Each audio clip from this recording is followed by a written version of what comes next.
canvassed the neighbors to see what they saw, if anything at all. And I had the plate number that Parrish gave me. And that came back to one of the defendants who had a Jersey address at the time. We made several trips into Jersey. We couldn't locate him there. We finally spoke to his mother, and she supplied us with pictures of him and 4 of his friends. Those pictures were shown to the 2 victims, and they subsequently ID'd 2 of the individuals that were involved. I didn't believe it, because at that time, with all this stuff going on with EPMD, anybody in their right mind know they couldn't come and tell me anything foul about Eric. 3 albums, #1s in a row.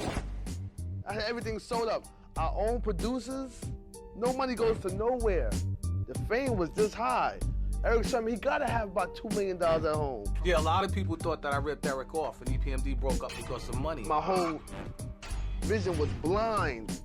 Got frightened by the numbers. It was a lot of money, being made, and, ends wasn't being cut the right way. Got frightened by contrast. I'd be looking at niggas on the TV running off with the mouth and all this other bullshit about P jerking niggas or, P did this or P took that, fuck that. Got frightened by words, different phrases. You ever see a contract? P would have said, fuck all these niggas. P had his loot. Niggas wouldn't have gold albums. There wouldn't be no platinum albums. There wouldn't have been no world tour. There wouldn't have been no hit squad mark. When he was controlling things, he wasn't teaching none of us what's going on.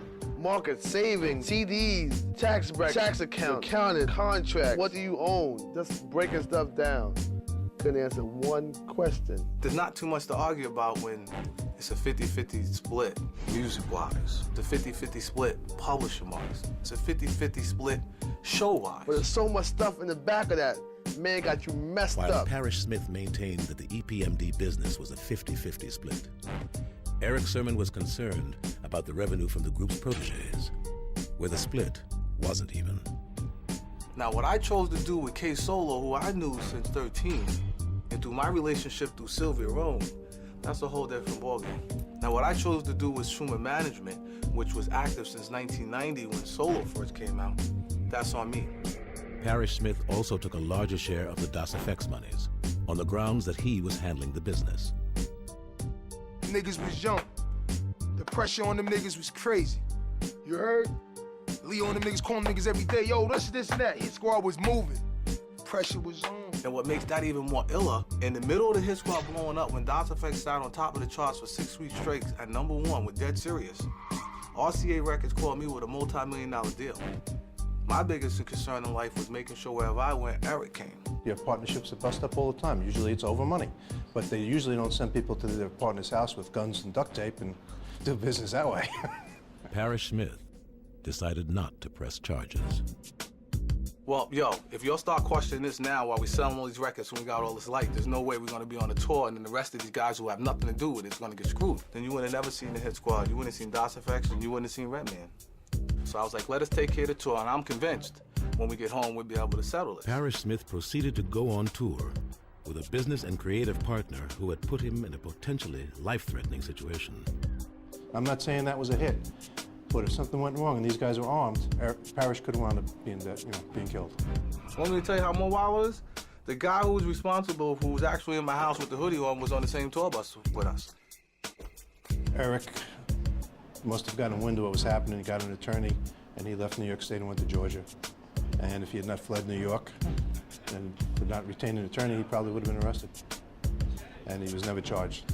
And that in itself is kind of disappointing because I wanted to get Eric.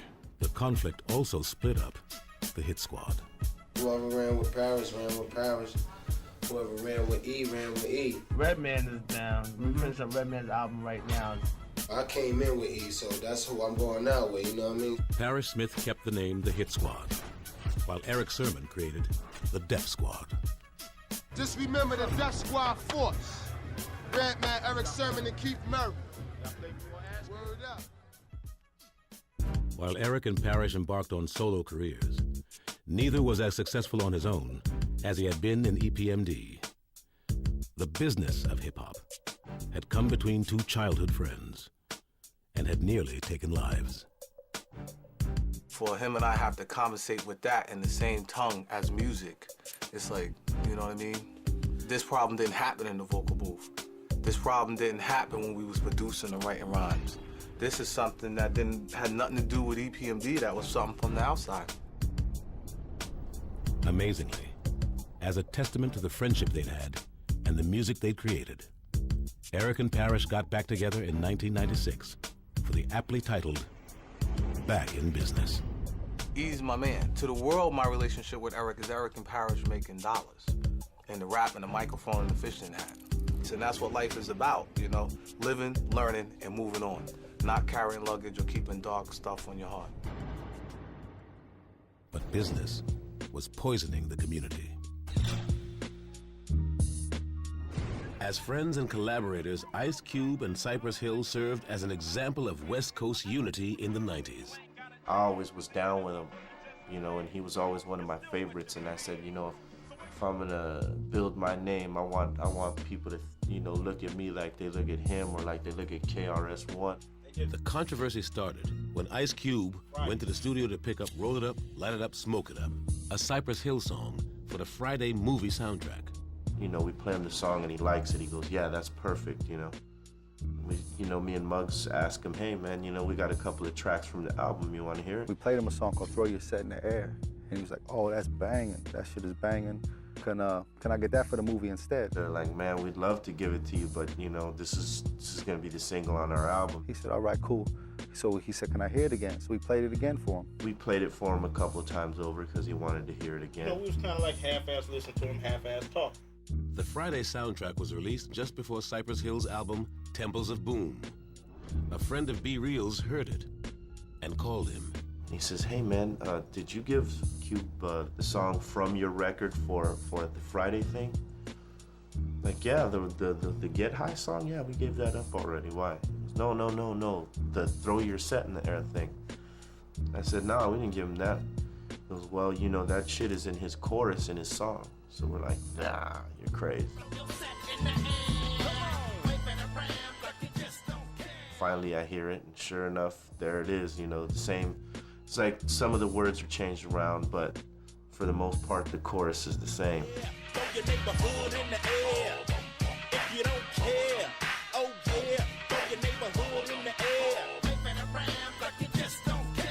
We was thrown back like, what?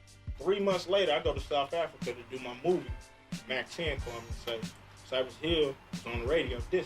I said, what? He calls me, asks me if, you know, why we're dissing him, and I said, hey man, you know, the guys feel like you snatched up the song. It was a misunderstanding where they thought that I took one of their hooks and this, that, and the other. Sitting there telling me that he was, you know, he didn't do it. It's, you know, we're friends and this is hip hop and everything.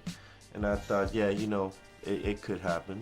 It's hip hop, you know. I said, you know what, let me talk to them. I'll straighten it out. Everything was supposed to be settled, and Ice Cube asked B Real to record some vocals for Caution, a group signed to Cube's Lynch Mob Records. But in the studio, there was another problem. And I heard a couple lines that were the same things I used on the Temple of Boom record. And I thought to myself, wait a minute, that's my line. How the hell is it on this record? I'm like, damn, again? In my opinion, I felt like he saw my reaction, and I walked out of the room for a second to make a phone call. When I came back, the line was gone. And I was thinking, oh, wait a minute, that line ain't there no more. Okay, I know I'm not tripping. So I come back and I have a talk with these guys again, Muggs and Sen. I said, hey, I think he really did take our shit. Bitch ass motherfucker. Peter Pie ass nigga. B Real recorded No Rest for the Wicked, aimed squarely at Ice Cube. Cube made a song called Wicked, which supposedly, you know, he stole from King's son from the Bronx.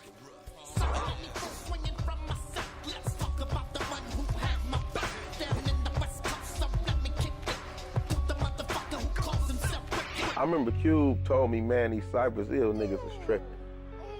I said, I thought them was your homies. Cause they was down.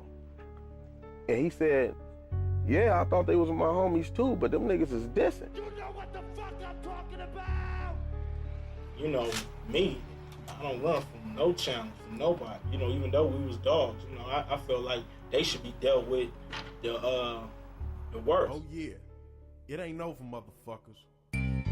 These niggas don't understand. Ice Cube, among the most influential MCs in hip-hop history, was also legendarily vicious in battle. Having defended West Coast hip-hop against Common and others, Ice Cube also dismantled NWA and Jerry Heller in No Vaseline. After No Rest for the Wicked, Ice Cube took aim at Cypress Hill with King of the Hill.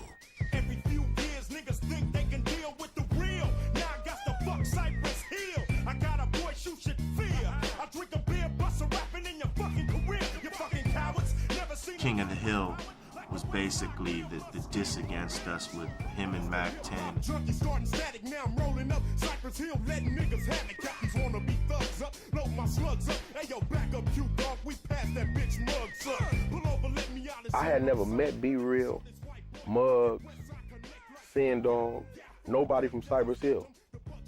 And they was blood. But I was with this nigga, so I didn't give a fuck.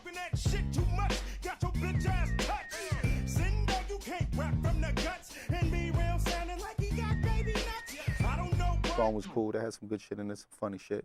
Everybody in the ghetto know what you're doing. One white boy and two fucking Cubans claiming that you're loco, but you ain't Mexican. Listen to a No Vaseline before you flex again. And it was a pretty good diss, you know. I had to give it up on that one. It was all right.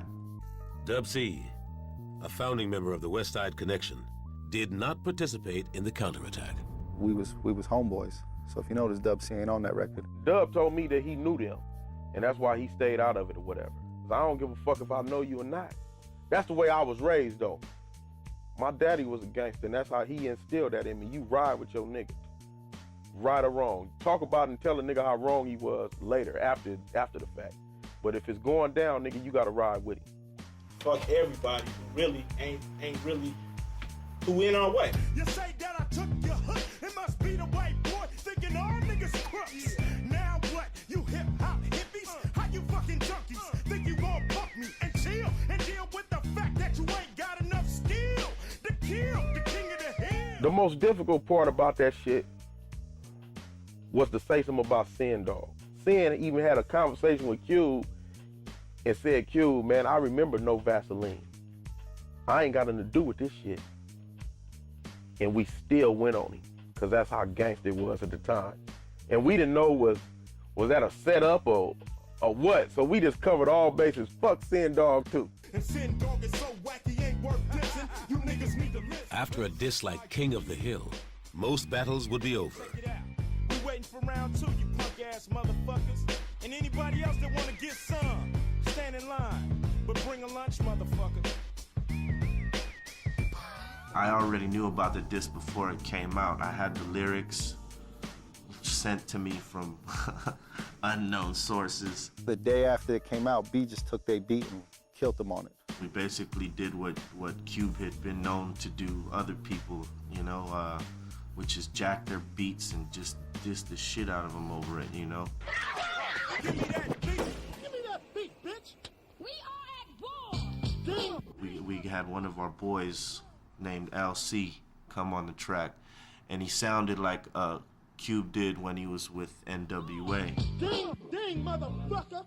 It's round 2! I got my lunch and my dinner, fool! You think we gonna bow down to some punk-ass niggas? We from the evil side, boy! So it kind of sounds like Cube is dissing himself, you know, like a mirror. He's looking in the mirror dissing himself. Ice Cube, you's an actor, not a motherfucking killer. What neighborhood you from? What don't you ever done? When the shit goes down, you the first one to run. Every time you talk, got a mouth full of drama. Only missing you done is go to church with your mama. Ice Cube Killer. We didn't sell it or nothing. We just put it out in the streets. We pressed up like 1,000 copies, sent them to all the DJs.